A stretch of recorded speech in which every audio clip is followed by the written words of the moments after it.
Last few years, in my communing with the bigger self, I've been given this symbol, which is like the symbol of awareness. It's like the big mind awareness. And then there's always a spiral, which I associate with spirit, just Holy Spirit. And these things come in they take 30 seconds. My hand just starts drawing and out it comes. So yesterday, one of these came. And what was different about this one is that I drew this line, and then I drew this line. So there is communion, there is communication, there is a flow between the two aspects of the self. So when we get into the wrong mind, right mind, I think we have a lot of judgment. Oh, I don't want to be that wrong mind. I don't want to be that ego. I want to be holy, right-minded, and kind. But it's both of them are us. Both of them are us, and ultimately we need to integrate them. So in the process, this one still has body consciousness. But as you commune more and more with this other aspect of yourself that's pure abstraction, which is the natural condition of the mind, then you start to drop your investment in the body. You're no longer so invested in your way of seeing things, in your beliefs, and your needs. That's how you can practice what Kenneth Wapnick talks about as make it about them. Because when you make it about them, you're really making it about everybody, which is, we're always looking in the mirror. So there starts to be a flow to your life. There starts to be guidance. So meditation is really one of those words. It's way too broad. If I said, let's dance. What? What kind of dance? No, just dance. Let's dance. So we need to realize that meditation just has 1,000 colors to it. It can be so many. It can be you walking along in nature and just, feeling peaceful, whatever. It can be you in the middle of a huge crisis and crying out for help and for guidance. It can be you wanting to go, your life is too noisy, it's too busy, and you want to go quiet down. The ego mind's pattern is, I'm going to define it. Meditation is this. You do this, and you do this, and you do this. And you still your thoughts. And Adyashanti makes a lot of fun of this because he used to do it for years. But he says we try to manipulate. We manipulate our minds. We manipulate consciousness. Also, in most other spiritualities, when people use the word mind, they mean the activity of the brain.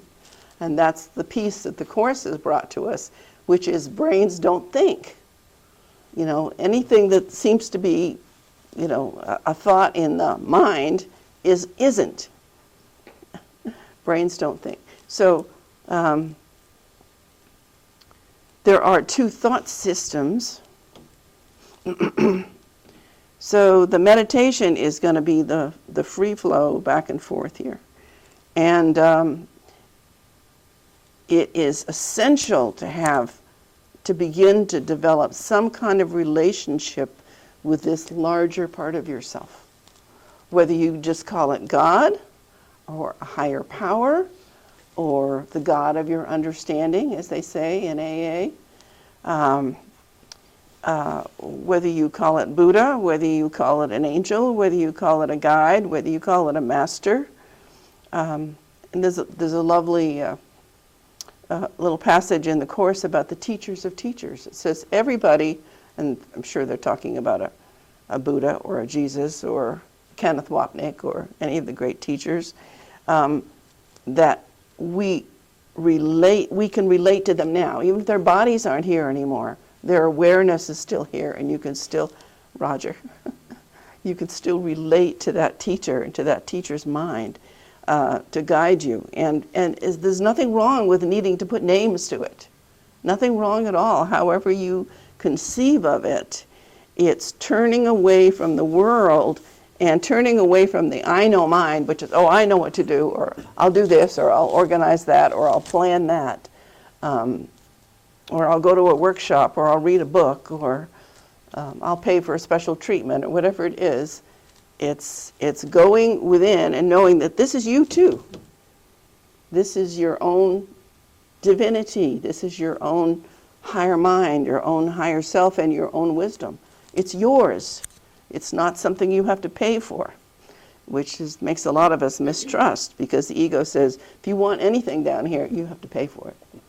That's why people can't stand free advice. I don't want your free advice. So a lot of people, won't even study the Course in Miracles unless they can go to somebody who charges a lot of money to explain the Course to them. Then they feel better. They feel like they follow the rules.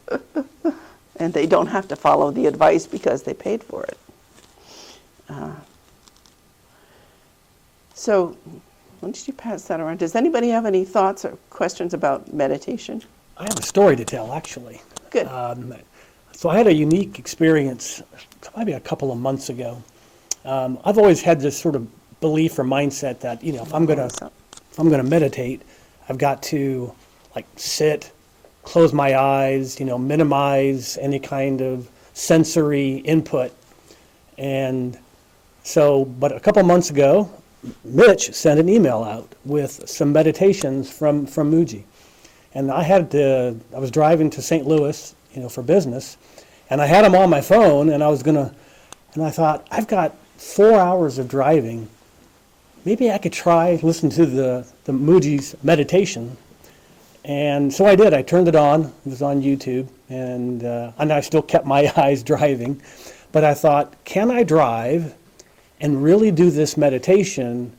And again, where he was taking you to was this place of not being in the future, not thinking about the past, just totally aware of awareness in the present.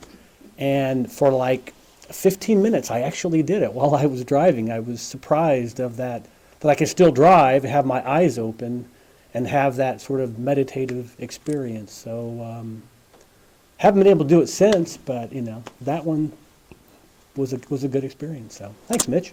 No problem. Yeah. I thought they were wonderful.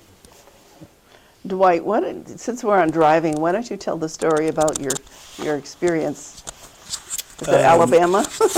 Yeah, I was driving from Indiana to Florida, and in Alabama, I was on a state highway, or a U.S. highway, 2-lane highway, and all of a sudden, I was not in my body driving. I was had that feeling that I was above my body looking down on myself. And I had the experience of being relieved of all of the hassles and expectations of being in the body and being shown that this is all unnecessary, and everything that my ego and everyday mind thinks is important is nothing. And then I came back to where I was driving again, and I thought, wow, I wonder how long that lasted, because I had no idea. But it felt like there was no danger there at all. So, and a lot of times, if I'm kind of getting on wrapped up in what's going on in the body and this world, at certain times I can say, well, wait a minute, let me go back to that. And then it's like, it's always there. It's always there, right. I had a fairly similar experience about 2 years ago. at work, and I was fairly peaceful. I was just going about stuff, and then all of a sudden I had this thought of, you're making it all up, that everything was being made up. And it felt very peaceful and relaxing once I had that. I just felt very euphoric for probably a few hours. I knew it was going to eventually wear off and I was going to be sucked back in. But for a little while, I was kind of, I like, from ACIM terms, I like to think of it as being above the battleground, kind of looking at what was going on. And it was wonderful. And it is always back there if I'm in a certain place of peace and not trying to make things happen, it can come. Mm-hmm. Well, AA, which I so much admire, my friends in AA tell me that it's very, very, very difficult and very rare for anybody to succeed in kicking the habit if you don't have some belief in a higher power, some belief in something beyond this little self. Because the ego says that this is all there is, and if it even lets you go to church, well, then it defines what God is, and you have to believe this way, and you have to behave that way, and and there's that whole idea of original sin. Yes. Mind if I say something? Yeah. I have a little story to tell and a question. Talking about that idea of like meditation not necessarily being something where you sit down and close your eyes and block out all the distractions and that sort of thing. You mentioned Roger, who was my mentor and very dear to me. He's the one that introduced me to meditation, and this was 10 years ago before he passed. And I was starting to realize the power of meditation and wanted to practice it more. And my idea of meditation was sitting down cross-legged with, your fingers connected on your knees and that sort of thing. That was the image I had in my head. And I asked Roger, I said, Roger, how often do you meditate? Because I wanted to, kind of model myself after him. And he looked at me and said, Justin, I'm always meditating. And I was just like, what? Wait a minute, like, you're talking to me right now, and I've been with you for hours, and you've not been sitting down cross-legged doing one of these things. What do you mean you're always meditating? He didn't give me the answer, but after he died, it really sank in that meditation is really, it's about presence. It's about learning to quiet the mind enough to be able to hear the Holy Spirit, to be connected and to be at one with the Holy Spirit. I think that's what presence is about. And you can do that no matter what you're doing, whether you're driving down the street, whether you're washing the dishes, or whether you're sitting down cross-legged with your fingers on your, on your knees. So that was a really powerful lesson to learn from a master who has passed, but his spirit is still here, as you were saying earlier. I also have a question, and correct me if I'm wrong, but I feel like I've heard before that like ACIM is not a meditative practice. Am I wrong in that? I feel like I've heard that before. No, that's fact. It's in the course. It says long hours of meditation are not required, but that's Okay. I think that's the conventional notion of what meditation looks like. That it's something you do with your body and your personality mind. So it's not necessarily a meditative practice, but it's not like saying that you shouldn't meditate or like that. No, whatever's a bad helpful. thing necessarily. Whatever's helpful. Thank you. Becky? The other night in an AA meeting, we talked about the practice of meditation. And so many people in that meeting felt like you had to do it in a special way and that they couldn't do it. I spoke up and I said, I feel like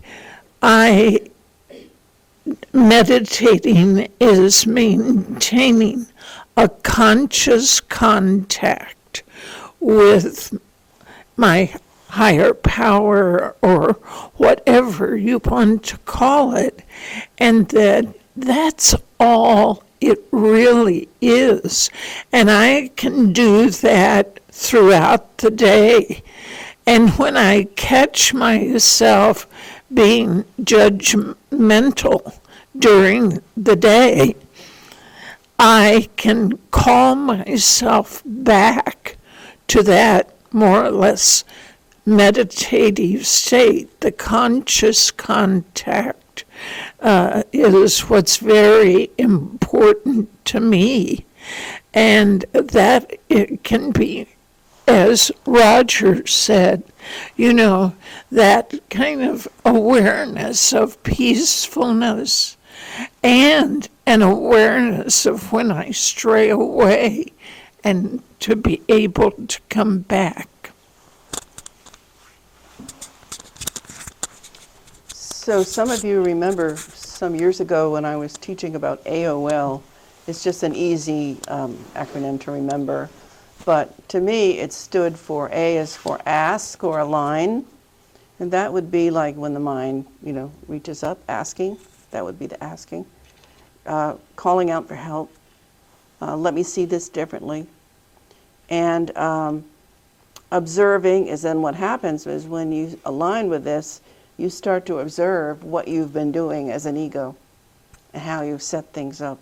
You've set people up to disappoint you, to let you down, to hurt your feelings, whatever it is. We always make the other the bad guy.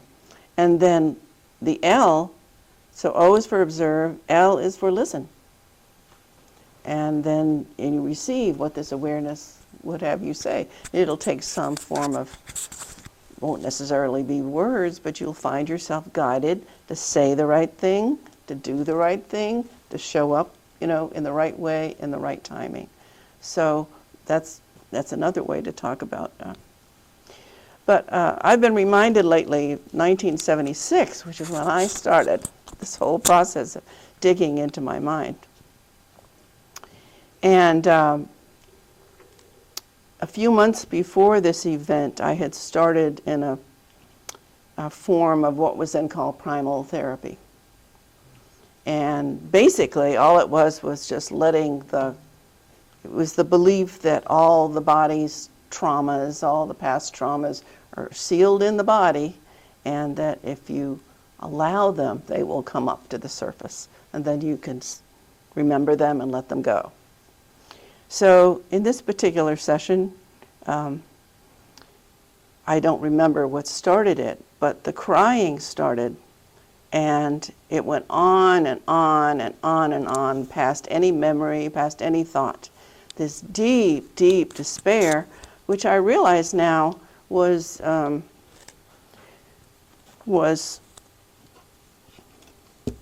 do this one. That the body of Resta was remembering the separation. There was nothing in my life that could have accounted for this pain. And then at the very bottom of that well, there was no thought, there was no anything, but my body was just like this instrument. And it divided into two voices. And they had this, I won't say dialogue with each other. One was trying to kill the other. And there was this mean, nasty, selfish, vicious part that was going to kill the gentle, loving part. And I was using a pillow, and I murdered, I murdered the innocent part. But at the very end, it had the last word. It said, "I will come back for you. I will come back for you." So that's what we're doing. We're trying to bring those two pieces back together. Not that either one of them is true, but one is truer than the other. And if we, spend more and more time out here, eventually we'll stop going back in. I was thinking about the butterfly and the caterpillar. So when we're here in the contraction, we have a caterpillar consciousness. And all our little sticky feet keep us grounded in the world, in the dream. And all we do is we devour the world. We endlessly eat and eat and eat and eat and eat. And when you have a caterpillar, where's the butterfly? Where is it? It's not in the caterpillar, but it's there. That possibility is there. Okay, so eventually then we hatch out of our chrysalis of pain, and we have our moments of being the butterfly with the overlook. We get to see the big picture. But what does the butterfly do? Lays eggs, goes right back into being a caterpillar again. So eventually we'll stop laying eggs. But that's our cycle, and you could watch yourself all day long, which is another form of meditation, another form of observe. You can see when you contract. You see, oh, there's a judgment thought. Your phone rings, you say, oh, there's my cousin calling. And there's the judgment. Immediately, now you may answer it and put on your nice face, your nice voice, and listen, or you may just tell them later, oh, I was too busy, I couldn't answer. But the contractions all day long, and the Course says the ego speaks first and is always wrong. So all day long you can hear the ego speaking first. And that's your old default settings of judgment and blame and criticism, and they should have done this differently, and they should treat me differently, and so on and so forth, which is all the body-oriented stuff. But you can also immediately go to this overlook place. You can go to your butterfly at any moment. The butterfly is always there. You can go to it. So, any other comments about meditation? I have one. Yes. I'm in the book club for church, and the book that we're reading right now is A New World by Eckhart Tolle. Oh, good. And he just had this really, really simple way to meditate. He said, whenever you think about it, just notice your breath. And do that for 1 year, and you won't believe how peaceful you will have become. And that really changed meditation for me, because I can notice my breath anytime, no matter what I'm doing. Like we talked about before, you don't have to have a certain posture or anything. Now, Eckhart didn't talk about a mantra, but I like mantras because it helps keep me out of what my son and I call our monkey mind. And so I was talking to David Barnard, and he said, well, I follow my breath too, and I just say Yahweh. And so I thought that's a really good one. It works for me, and you don't have to do it. It's just that's what works for me. And So all that is doing is reminding you of the bigger, the higher aspect of yourself. Yeah. mm-hmm.